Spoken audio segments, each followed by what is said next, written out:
இரட்சகருமாகிய இயேசு கிறிஸ்துவின் திருப்பெயராலே உங்கள் யாவருக்கும் என்னுடைய அன்பான வாழ்த்துக்களை வணக்கத்தையும் இந்த காலவெளியில நான் தெரிவித்துக் கொள்கிறேன். இந்த காலவெளியிலேயும் உங்களோடு கூட கர்த்தருடைய வார்த்தை பகிர்ந்து கொள்ளும்படியான ஒரு நல்ல சாக்கியத்தை தேவனாகிய கர்த்தர் இந்த காலவெளியில அடியனுக்கு தந்தபடினாலே உள்ளத்தின் ஆழத்திலிருந்து தேவனுக்கு நான் நன்றி செலுத்துகிறேன். இந்த அருமையான நாளிலேயும் கர்த்தருடைய வார்த்தைக்கு போவதற்கு முன்பாக தலைகளை தாழ்த்தி நாம் யாவருமாய் ஜெபம் செய்வோம்.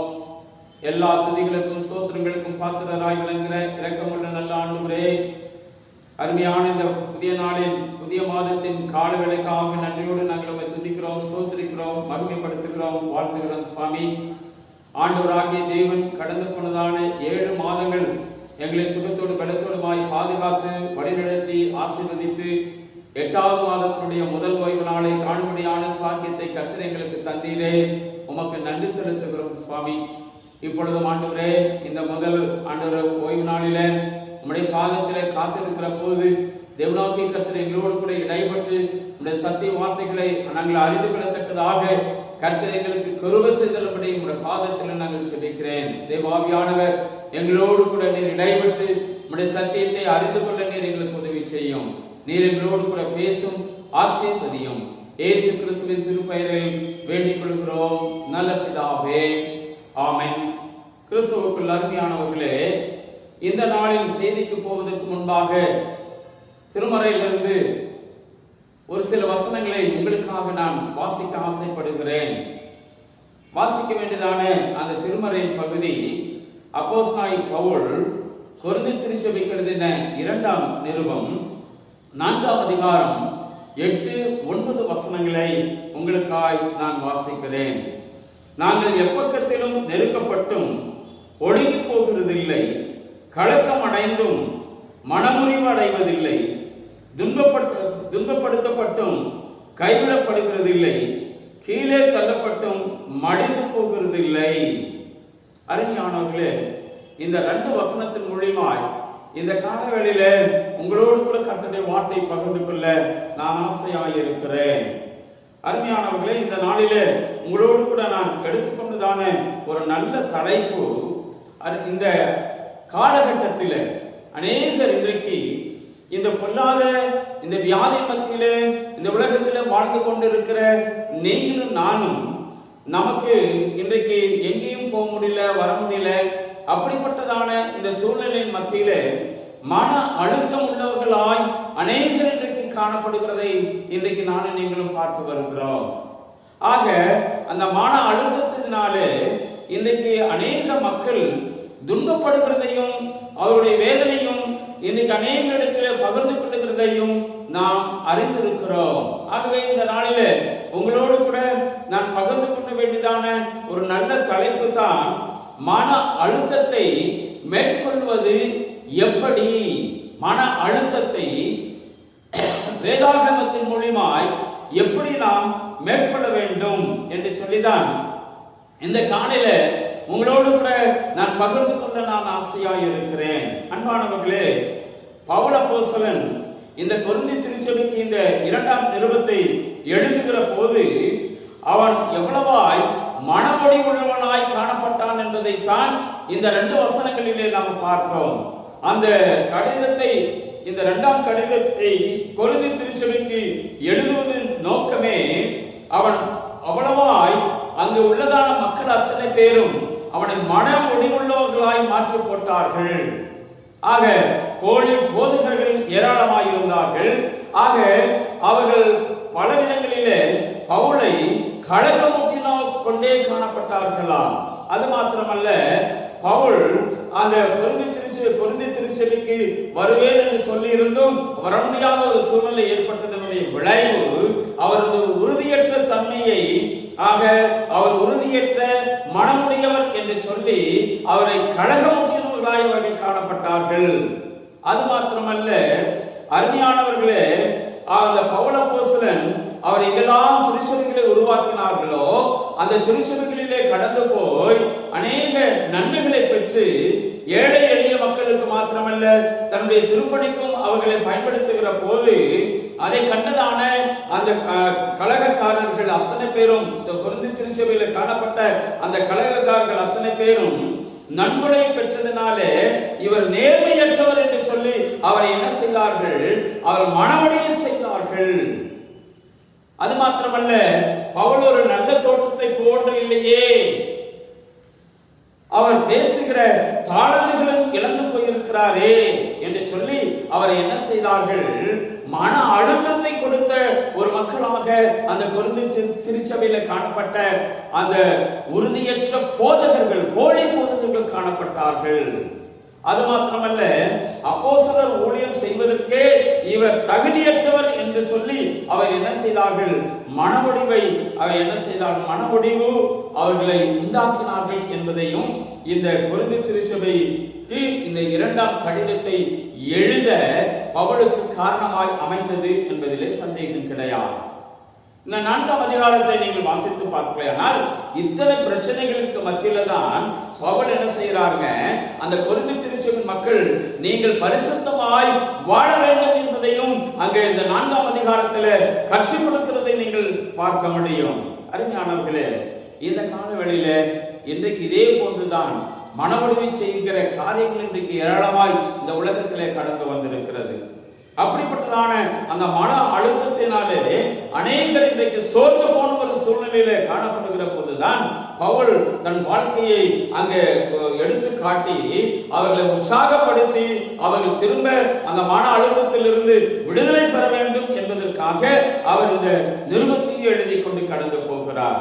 ஆக இந்த 2 கொரிந்தியர் 4ஆம் அதிகாரம் 8-9 வசனங்களை வாசிக்கிற போது எவ்வளவு ஒரு உற்சாகமான ஒரு வாழ்க்கையை அவர் தன் வாழ்க்கையிலிருந்து அந்த திருச்சபையில கலங்கி போய் நிற்கிற அந்த மக்களுக்கு அவர் தைரியமூட்டுகிறவராய் காணப்படுகிறதை இந்த வேதம் நமக்கு தெளிவாய் சொல்லி இருக்கிறது. எவ்வளவு உற்சாகமான ஒரு வார்த்தை மாத்திரமல்ல, ஒரு விசுவாசமான வார்த்தை. இதுல 4 காரியங்கள் அடங்கி இருக்கிறது. முதலாவது நெருக்கப்படுதல். நாங்கள் எப்பக்கத்திலும் நெருக்கப்பட்டும் ஒடுங்கி போகிறதில்லை, கலக்கமடைந்தும் மனம் முறிவடைவதில்லை, துன்பப்பட்டும் கைவிடப்படுகிறதில்லை, கீழே தள்ளப்பட்டும் மடிந்து போகிறதில்லை என்று சொல்லி அழகான வசனங்களை சொல்லி இருக்கிறார். அதுல 4 காரியங்கள். 1 நெருக்கப்படுதல், 2வது கலக்கமடைதல், 3வது துன்பப்படுதல், 4வது கீழே தள்ளப்படுதல். சாதாரண மக்களுக்கு இந்த நெருக்கங்கள் வந்தால் அந்த மக்கள் ஒடுங்கி போய்விடுவார்கள். ஆக கலக்கங்கள் வந்தால் மனமுறிந்து போய்விடுவார்கள், துன்பப்பட்டால் மனம் சோர்ந்து போய்விடுவார்கள். இன்றைக்கு மனுஷரை இன்றைக்கு பாதித்திருக்கிற அநேக காரியங்களிலே கொடிய நோயும் ஒன்று என்பதிலே சந்தேகம் கிடையாது. இந்த மன அழுத்தம் வாழ்க்கையில எப்பொழுதுமே அது டென்ஷனை உண்டாக்கும். ஆக அருமையான தேவனுடைய பிள்ளைகளே, இந்த சோதனை வருகிற போது நாம சொல்லுவோம், பட்ட காலிலே படும் கெட்டக்குடியே கெடும் என்று சொல்லி. ஆக சூழ்நிலைகள் அப்படியாய் உருவாகிற போது அநேக மக்கள் என்ன செய்வார்கள்? இந்த டென்ஷனான வாழ்க்கைகளிலே அநேகர் என்ன செய்வார்கள்? தங்கள் வாழ்க்கையை முடித்துக் கொள்ளுகிற சம்பவங்களும் ஏராளமாய் இந்த உலகத்திலே நடந்திருக்கிறது. அருமையான தேவனுடைய பிள்ளைகளே, இந்த மன அழுத்தத்திலிருந்து நானும் நீங்களும் விடுதலை பெற வேண்டுமையானால் நெருக்கங்களில் இருந்து நாம் என்ன செய்ய வேண்டும்? விடுதலை பெற வேண்டும். ஆக அருமையான தேவனுடைய பிள்ளைகளே, இந்த மன அழுத்தத்திற்கு முதல் காரணம் நெருக்கப்படுதல். கொஞ்ச நாளைக்கு முன்னாடி இந்த ஊழியத்திற்கு வருவதற்கு முன்பாக நான் இந்த ரயில்வேல வேலை செய்து கொண்டிருந்தேன். அப்படி வேலை செய்து கொண்டிருக்கிற போது மாதமானால் 5ஆம் தேதி எங்களுக்கு எல்லாம் சம்பளம் போடுவார்கள். அந்த சம்பளம் போடுகிற அந்த நாளில தானே என்னோடு கூட அந்த பணிபுரிந்து கொண்டிருந்ததான அத்தனை பேரும் அந்த கேஷியர் இடத்துல சம்பளம் வாங்கி கொண்டு வருகிற போது அநேகர் அங்கே நெருக்குகிறதை என் கண்கூடாய் கண்டு வந்தேன். காரணம், அவர்கள் கடன் வாங்கியிருப்பார்கள், கடன்காரர்கள் ஒரு பக்கம், மளிகை சாமான் வாங்கியிருப்பார்கள், அந்த மளிகை கடைக்காரர்கள் ஒரு பக்கம் நெருக்குவார்கள். இப்படியாய் பல நெருக்கங்கள். மாத்திரமல்ல, தன்னுடைய பிள்ளைகளுக்கு என்ன செய்யணுங்க, அங்கே பீஸ் கட்ட வேண்டுமே என்று சொல்லி அதனுடைய நெருக்கங்கள், மற்ற செலவுகளுக்கு பணம் தேவையே என்று சொல்லி அவர்கள் அந்த சம்பளத்தை பலருக்கு பிரித்து கொடுத்ததனுடைய விளைவு கடைசியா தன் இல்லத்திற்கு கடந்து போகிற போது ஒரு கொஞ்சமான ஒரு அந்த பணத்தை மாத்திரம் தன்னுடைய இல்லத்திற்கு எடுத்துக்கொண்டு போகிற போது அந்த நெருக்கங்களின் மத்தியிலே அவர் சோர்ந்து போகிறதை நான் கண்கூடாய் கண்டு வந்திருக்கிறேன். அருமையான தேவனுடைய பிள்ளைகளே, அப்படிப்பட்டதான அந்த சூழ்நிலை நெருக்கங்களின் மத்தியிலே நீங்களும் நானும் கர்த்தரை தேடுகிற ஒரு பிள்ளைகளாக இருக்க வேண்டும். ஒரு பெரிய அதிகாரி ஒருத்தர் இருந்தாரு, மிகவும் திறமைசாலி, ரொம்ப பலம் உள்ளவர், பேர் புகழ் பெற்றவர் தான். ஆனால் தன்னுடைய 22 வயது வாலிபன் அவன் தன் காரை ஓட்டிக்கொண்டு கடந்து போகிற போது அது விபத்துக்குள்ளாகி ரத்த வெள்ளத்திலே என்ன செய்தாங்க, அவன் மறைந்து போயிருக்கிற ஒரு சூழ்நிலை. இதை அறிந்த அந்த பெரிய அதிகாரி என்ன செய்தாங்க, ஓடி சென்று தன் மகனை பார்க்கும்படியாய் ஓடி எப்படியாவது காப்பாற்ற வேண்டும் என்று சொல்லி ஓடிக்கொண்டு அங்கு கடந்து போனார். கடந்து போன அந்த சூழ்நிலையிலே அவர் என்ன செய்தாங்க, தன் மகன் கிடக்கிறதை பார்த்து, ரத்த வெள்ளத்திலே கிடக்கிறதை பார்த்து அவர் உள்ளம் ஒருவேளை வேதனைப்பட்டது. தங்களுடைய துன்பங்கள் எல்லாம் அடைத்துக் கொண்டார். ஒரு விருத்தி அடைந்த ஒரு வாழ்க்கைக்குள்ளாய் அவர் கடந்து போனார். ஆனால் நடந்தது என்ன தெரியுமா, ஒரு 4 நாள் அந்த பயனை அடக்கமெல்லாம் முடித்த பிற்பாடு அவர் மன அழுத்தத்தினுடைய விளைவு 4 நாட்களுக்கு பிற்பாடு அவருக்கு பிளட் பிரஷர் அல்லது மன அழுத்தம் அதிகமாகி தானும் என்ன செய்தாங்க, உயிர் துறந்த ஒரு சூழ்நிலைக்கு கடந்து போனார். ஆக நெருக்கங்கள் வருகிற போது, மன அழுத்தம் உண்டாக்குகிற போது அது மரணத்திலே கொண்டு போய் விடும் என்பதிலே எந்த விதத்திலேயும் சந்தேகம் கிடையாது. ஆக அருமையான தேவனுடைய பிள்ளைகளே, இந்த அருமையான நாட்களிலேயும் நீங்களும் நானும் ஆண்டவர் நமக்கு என்ன செய்கிறாங்க, இப்படிப்பட்டதான அந்த சூழ்நிலை மத்தியில தான் உலகத்திலே உங்களுக்கு உபத்திரவங்கள் உண்டு, ஆனால் ஜடம் கொள்ளுங்கள், நான் உங்களுக்கு என்ன செய்வேன், தைரியத்தை தருகிற ஒரு தேவனாய் காணப்படுகிறார். வருத்தப்பட்டு பாரம் சுமக்கிறவர்களே, நீங்கள் எல்லாரும் இடத்தில் வாருங்கள், நான் உங்களுக்கு இளைப்பாறுதல் தருவேன் என்று சொல்லி தேவனாகிய கர்த்தர் சொல்லுகிறார். ஆக அருமையான தேவனுடைய பிள்ளைகளே, இந்த அருமையான நாளிலேயும் இந்த மன அழுத்தத்தை போக்கக்கூடிய இந்த 4 காரியங்களில் முதலாவது ஒரு காரியம் நெருக்கப்படுதல். அந்த 2 கொரிந்தியர் 4ஆம் அதிகாரம் 8ஆம் வசனத்தை வாசிக்கிற போது, நாங்கள் எப்பக்கத்திலும் நெருக்கப்பட்டும் ஒடுங்கி போகிறது இல்லை. நம்மை நெருக்கி ஒடுக்கக்கூடிய காரியங்கள் இன்றைக்கு ஏராளமாக இருக்கிறது. உதாரணமாய் சொல்வோமையானால், அழகான ஒரு பயிர் விளைந்து நிற்கிறது, ஆனால் முட்கள் எல்லாம் என்ன செய்கிறதுங்க, அந்த பயிரையும் நெருக்குகிறது. மாத்திரமல்ல, களைகளும் தோன்றி என்ன செய்கிறதுங்க, அந்த நெற்பயிருக்கு, அழகான அந்த பயிருக்கு கடந்து போகிறதான நீரையும் அந்த சத்துவத்தையும் தானே உறிஞ்சி கொண்டு வளர வேண்டியதான அந்த நல்ல பயிருக்கு அதை இடையில் ஊற்றுகிறதாய் காணப்படுகிறது. அருமையான தேவனுடைய பிள்ளைகளே, இந்த அருமையான இந்த நாட்களிலே நீங்களும் நானும் இப்படிப்பட்டதான நெருக்கங்கள் ஏராளமாக இருக்கிறது. எகிப்தின் அடிமைத்தனத்திலே இஸ்ரவேல் ஜனங்கள் எப்பக்கத்திலும் அவர்கள் நெருக்கப்பட்டார்கள். பார்வோனினாலே அவர்களுக்கு வந்த நெருக்கங்கள் ஏராளமாக இருந்தது. பார்வோன் ஆண் குழந்தைகள் என்றால் எல்லாரையும் என்ன செய்ய வேண்டுமாம், அந்த நைல் நதியிலே போட வேண்டும் என்று சொல்லி அவனுக்கு கட்டளை விடுக்கப்பட்டிருந்தது இஸ்ரவேலர்களுக்கு.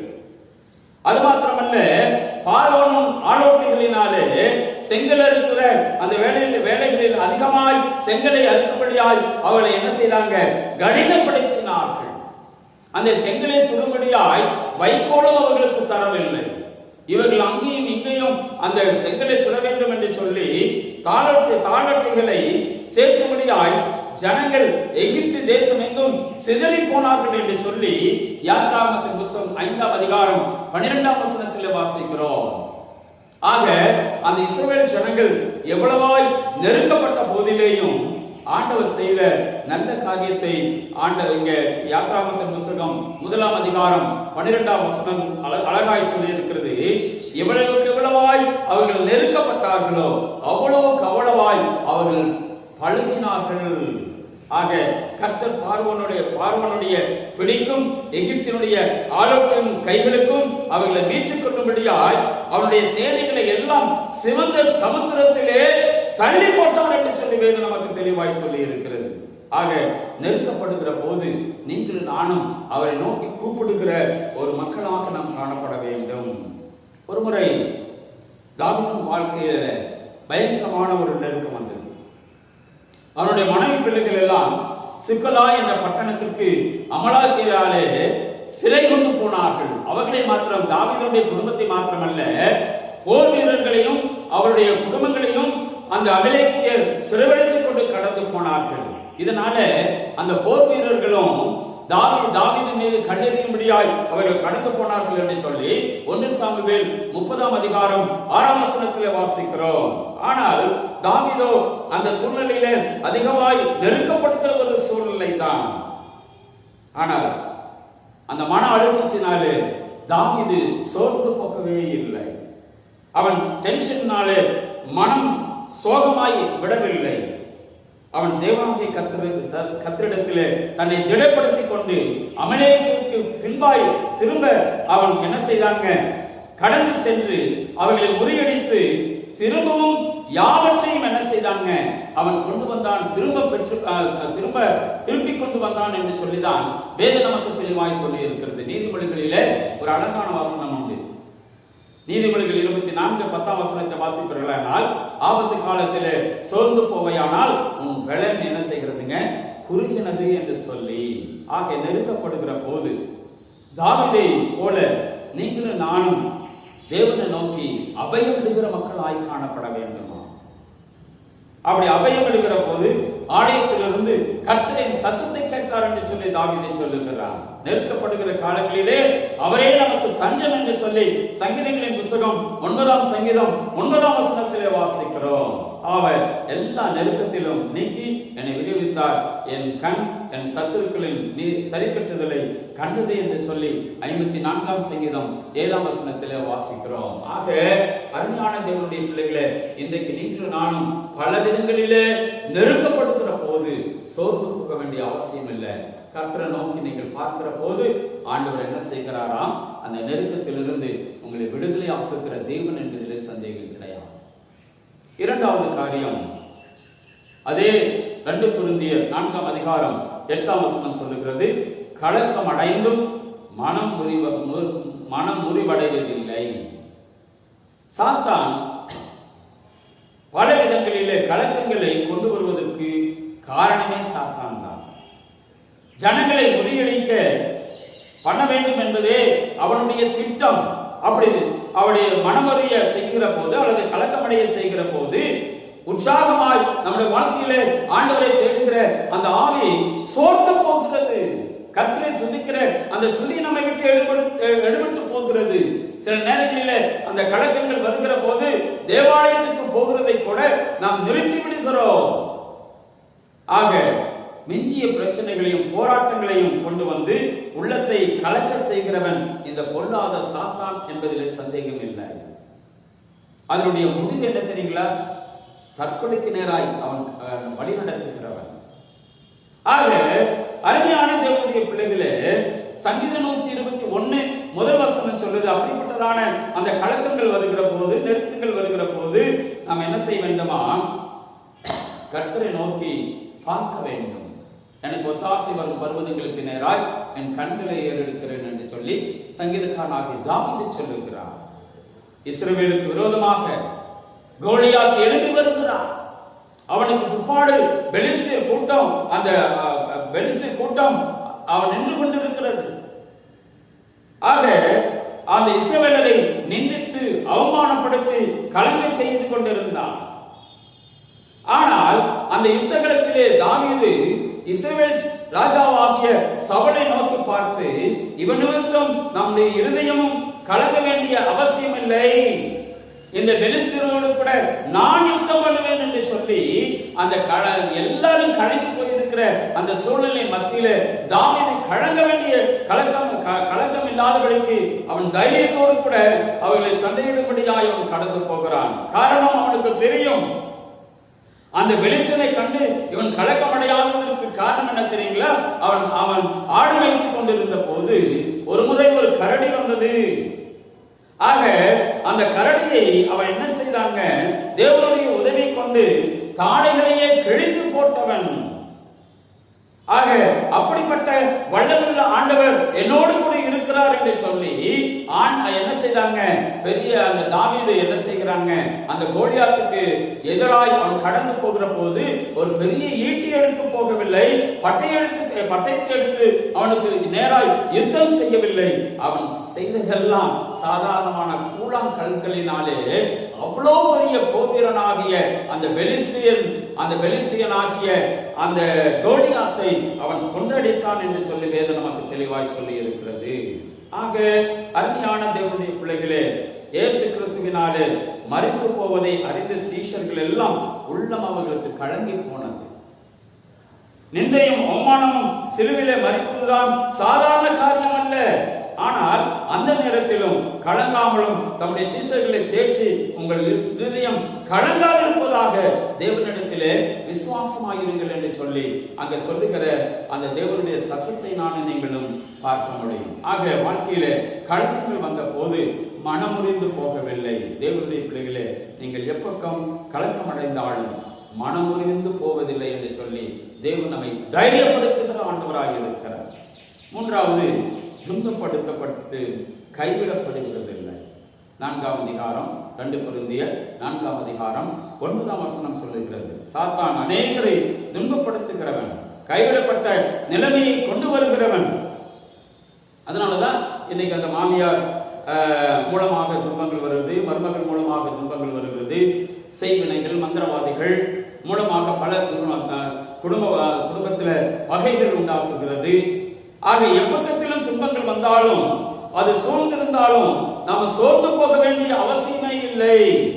அதனாலதான் வேதம் நமக்கு தெளிவாக சொல்லி இருக்கிறது, நீதிமான்களுக்கு வரும் துன்பங்கள் அநேகமாக இருக்கும், கர்த்தர் அவைகள் எல்லாவற்றிலும் இருந்து அவங்க என்ன செய்வாராம், விடுதலையாக்குவார். 34ஆம் சங்கீதம் 19ஆம் வசனம் அழகாய் சொல்லி இருக்கிறது, உலகமும் மாமிசமும் பிசாசும் உங்களுக்கு விரோதமாய் போராடி கொண்டுதான் இருக்கும், ஆனால் அவைகள் மத்தியிலே கர்த்தர் நின்று உங்களை எல்லா துன்பங்களில் இருந்து அவர் விடுவிக்க அவர் வல்லவராக இருக்கிறார். ஆகவே அருமையான தேவனுடைய பிள்ளைகளே, துன்பம் வருகிற வேளையிலே சோர்ந்து போகாதபடி நீங்களும் நானும் கலக்கமுள்ள ஒரு பிள்ளைகளாய் நாம் காணப்படாதபடிக்கு, துன்பப்படாதபடிக்கு தைரியத்தோடு கூட காணப்பட வேண்டும். மோசே அழகாய் செபிக்கிறார், தேவரீர் எங்களை சிறுமைப்படுத்தின நாட்களுக்கும் துன்பத்தை கண்ட வருஷங்களுக்கும் சரியாய் எங்களை மகிழ்ச்சியாக்கும்.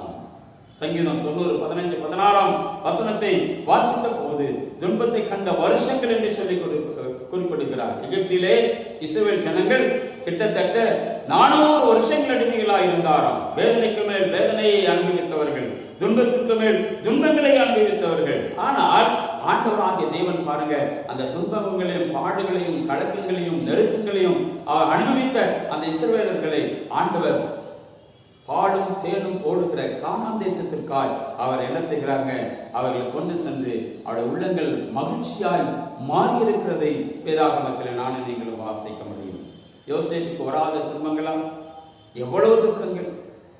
20 வெள்ளிக்காசுக்காக மீதியான இடத்துல விற்று போட்ட சகோதரர்கள், போத்திபார் வீட்டிலே எவ்வளவாய் உண்மையாய் இருந்தும் அநியாயமாய் குற்றம் சாட்டப்பட்டார். சிறைச்சாலையில அனுபவித்த துன்பங்கள் தாங்க முடியாதவைகள். அவன் கால்கள் எல்லாம் விலங்கு போட்டு ஒடுக்கினார்கள். ஆனால் பிராணன் இரும்பிலே அடைபட்டு இருந்தது என்று சொல்லி அந்த 105ஆம் சங்கீதம் 18ஆம் வசனம் தெளிவாய் சொல்லி இருக்கிறது. அவர்கள் எவ்வளவாய் துன்பப்பட்டும் கைவிடப்படவில்லை. கர்த்தர் யோசேப்பை கைவிடவே இல்லை. ராஜா ஆள் அனுப்பி அவனை கட்டளையிட சொல்லி ஜனங்களின் அதிபதிகளிலே விடுதலை பண்ணி அவனை உயர்த்தனாய் அந்த வீட்டிற்கு எஜமானாக அவன் மாறி போனான்.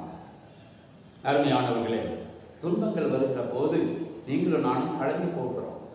அந்த கலக்கங்களை மாற்றி நம்முடைய வாழ்விலே நானும் நீங்களும், ஆண்டவரே இந்த துன்பம் ஆண்டவரே என்னை நெருக்காதபடிக்கு என்னை என்ன செய்யுங்க, விடுதலை செய்யுங்க ஆண்டவரே, நான் உண்மைக்குள்ளு எனக்கு வருகிற துன்பங்கள் அநேகமாக இருந்தாலும் அவைகள் எல்லாவற்றிலேயும் வெற்றி சேர்க்க பண்ணுகிற தேவன் என்னோடு கூட இருக்கிறீர் என்று சொல்லி தைரியமாய் நீங்களும் நானும் என்ன செய்ய வேண்டுங்க, ஆண்டவரை நோக்கி பார்க்கிற ஒரு பிள்ளைகளாய் இன்றைக்கு காணப்பட வேண்டும். இன்றைக்கும் அநேக கிறிஸ்தவர்கள் அந்த துன்பத்தின் வழியாய் கடந்து போகிறாங்க. அந்த ஆண்டவரை நோக்கி பார்க்காததனுடைய விளைவு அவர்கள் சோர்ந்து போவதை இன்றைக்கு நீங்களும் நானும் காணப்பட முடியும். அருமையான தேவனுடைய பிள்ளையே, நீங்களும் நானும் தேவனுடைய சமூகத்தில் எப்பொழுதும் காணப்படத்தக்கதாக நீங்களும் நானும் காணப்பட வேண்டும். நான்காவது கடைசி காரியமாக கீழே தள்ளப்படுதல். கீழே தள்ளப்பட்டும் மடிந்து போகிறது இல்லை. கீழே தள்ளிய குதிரை குளிபறிக்கிறது போல அநேகர் உங்களை இன்றைக்கு கீழே தள்ளி விடுவார்கள். உங்கள் பெயரை அவமானப்படுத்துவார்கள். நீங்கள் திரும்பி எழுப்பி விடாதபடிக்கு என்னெல்லாம் செய்யணுமோ அவைகள் எல்லாம் செய்கிற ஒரு மக்கள் இன்றைக்கு இருக்கிறார்கள். பவுலின் சாட்சியைத்தான் இந்த 4ஆம் அதிகாரத்தில் அந்த 2 கொரிந்தியரில் நீங்கள் வாசிக்க முடியும். பவுலுடைய வாழ்க்கை நான் முன்னுரையாய் நான் ஏற்கனவே சொன்னதை போல பவுல் திரும்ப உயிர்நீட்சி அடையாதபடிக்கு என்னெல்லாம் செய்ய வேண்டுமோ அது எல்லாம் அங்க இருக்கிறதான போலி போதகர்கள், அங்கிருந்தான விசுவாசத்தை அற்ற ஒரு மக்கள் அவனை சோதனைக்குட்படுத்தி அவமானப்படுத்தி மன அழுத்தத்திற்குள்ளாக பவுலை அங்கு கடந்து போனார்கள். ஆனால் பவுல் அழகாய் அங்க சொல்லி இருக்கிறாரு, மனுஷரை எங்கள் தலைமீது நீர் ஏறி போக பண்ணீர். எவ்வளவு அருமையான ஒரு சாட்சி பாருங்க. நாங்கள் கீழே தள்ளப்பட்டோம், மடிந்து போவதில்லை. இன்றைக்கும் உங்களை பலரும் கீழே தள்ளலாம் அல்லது அவமானப்படுத்தலாம், தலைமீது ஏறி போகலாம். தூசியை போல நீங்கள் உங்களிடத்திலிருந்து நன்மைகளை பெற்ற பிற்பாடு உங்களை உதறி தள்ளலாம். ஆனால் எவ்வளவாய் நீங்கள் தள்ளப்பட்டாலும் கர்த்தர் உங்களை நிலைநிறுத்த வல்லவராயிருக்கிறார். உங்கள் பிரச்சனைகள், போராட்டங்கள், நிந்தைகள், நேரங்கள் இயேசுவை அந்த நேரங்களிலே நீங்கள் நினைத்துக் கொள்ளுங்கள். ஆக இயேசு கிறிஸ்து மனுஷரால் தள்ளப்பட்டு புறக்கணிக்கப்பட்டவராய் அவர் காணப்பட்ட போதிலேயும் வேதம் அழகாய் சொல்லியிருக்க மத்தேயு சுவிசேஷம் 21ஆம் அதிகாரம் 42ஆம் வசனத்தில் வீடு கட்டுவர்கள் ஆகாது என்று தள்ளின கல்லே மூளைக்கு தள்ளை கலையாயிற்று, அது கர்த்தராலே ஆயிற்று, அது நம்முடைய கண்களுக்கு ஆச்சரியமாக இருக்கிறது என்று சொல்லி வேதம் தெளிவாய் சொல்லி இருக்கிறது. ஆக மனுஷரால் தள்ளப்பட்டு தேவனால் தெரிந்து கொள்ளப்பட்ட ஒரு பிள்ளைகளாய் நீங்களும் நானும் இருப்போமையானால் நம்மளை கீழே தள்ளப்பட்ட போதிலேயும் கர்த்தர் நம்மை உயர்த்த ஆண்டவர் எப்பொழுதும் ஆயத்தம் உள்ள தேவன் என்பதிலே சந்தேகமே கிடையாது. ஆக இப்படிப்பட்டதான மன அழுத்தங்கள், கீழே தள்ளப்படுகிற ஒரு காரியம், துன்பப்படுகிற காரியம், நெருக்கப்படுகிற ஒரு காரியம், கலங்க பண்ணுகிற ஒரு காரியங்கள், இவைகள் எல்லாம் தான் மனுஷனை மன அழுத்தத்தை உண்டாக்குகிறது. இதிலிருந்து விடுதலை பெற வேண்டுமேயானால் நீங்களும் நானும் ஆண்டவரோடு கூட நெருங்கி சேர்கிற போது அதிலிருந்து விடுதலை பெற்று எப்பொழுதும் ஆண்டவர் அந்த மன அழுத்தத்திலிருந்து நம்மளை விடுதலையாக்கி மனமகிழ்ச்சியின் வாழ்வை தர அவர் ஆயத்தம் உள்ள தேவன் என்பதிலே சந்தேகம் கிடையாது. அருமையான தேவனுடைய பிள்ளைகள், இந்த அருமையான காலகட்டங்களில் கிட்டத்தட்ட 5-6 மாதங்கள் கடந்து வந்துட்டோம் இந்த கொரோனா வியாதினால. இதனால எத்தனை மக்கள் இன்னைக்கு அந்த போராட்டமும் பிரச்சனைகளையும் பாடிக்கொண்டிருக்கிறார்கள், மன அழுத்தத்திலே காணப்படுகிறார்கள். உங்க மன அழுத்தம் போக வேண்டுமே ஆனால் நீங்கள் ஒரு காரியம் செய்ய, ஆண்டவராக இயேசு கிறிஸ்துவிடத்தில் கடந்து வாங்க, அவரை நோக்கி பாருங்கள். அவரை நோக்கி பார்த்த முகங்கள் எல்லாம் பிரகாசம் அடைந்தது என்று சொல்லி தேவனுடைய சத்தியம் நமக்கு தெளிவாக சொல்லி இருக்கிறது. அந்த சத்தியத்தை அறிந்து தேவனுக்குள்ளாய் நிலைத்து நின்று மன அழுத்தத்தை போக்கி மனமகிழ்ச்சியின் ஆசீர்வாதத்தை பெற ஆண்டவர் உங்களுக்கு உதவி செய்வாராக. ஆமென். ஜெபம் செய்வோம். எல்லா துதிகளுக்கும் ஸ்தோத்திரங்களுக்கும் பாத்திரராய் விளங்குகிற இரக்கமுள்ள நல்ல ஆண்டவரே, இந்த அருமையான இந்த 8வது மாதத்தினுடைய முதல் ஓய்வு நாளுக்காக நன்றி செலுத்துகிறோம். ஆண்டவரே, இந்த மாதத்திலாவது ஆண்டவரே எங்களுக்கு விடுதலை கிடைக்குமா என்று சொல்லி ஏங்கி நின்ற தன்னுடைய பிள்ளைகளுக்கு திரும்ப ஒரு பெரிய மன அழுத்தம் சுவாமி. எங்கேயும் போக முடியல,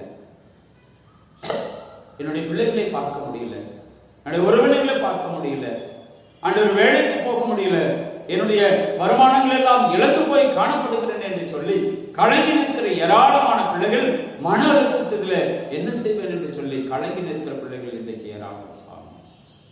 அந்த பிள்ளைகளுக்கு இந்த நாளில அந்த மன அழுத்தத்தை போக்க நான் உண்டு என்று சொல்லி நீ தைரியப்படுத்த காண்பதாயிருக்கிறேன். யாரெல்லாம் இந்த செய்தியை கேட்கிறார்களோ அந்த பிள்ளைகளோட உள்ளங்களில் காணப்படுகிற அந்த மன அழுத்தத்தை மாற்றி அந்த மிகப்பெரிய ஒரு சமாதானத்தை நம்முடைய பிள்ளைகளுக்கு தந்து வழிநடத்த நீர் உதவி செய்கிறார். இந்த வாரத்தை துவங்கின நம்முடைய பிள்ளைகளோடு கூட போக்கிலவர்களும் அது கிருபை இருக்கட்டும். மன அழுத்தத்திலிருந்து விடுதலை செய்வதாக ஆண்டவர் மிகுந்த சந்தோஷத்தையும் சமாதானத்தையும் தேவன் தந்து வழிநடத்த உடைய பாதத்தில் வேண்டி நிற்கிறேன். துதி கன மகிமை எல்லாம் உமக்கு செலுத்துகிறோம். இயேசு கிறிஸ்துவின் நாமத்தில் வேண்டிக் கொள்கிறோம் நல்ல பிதாவே. ஆமென்.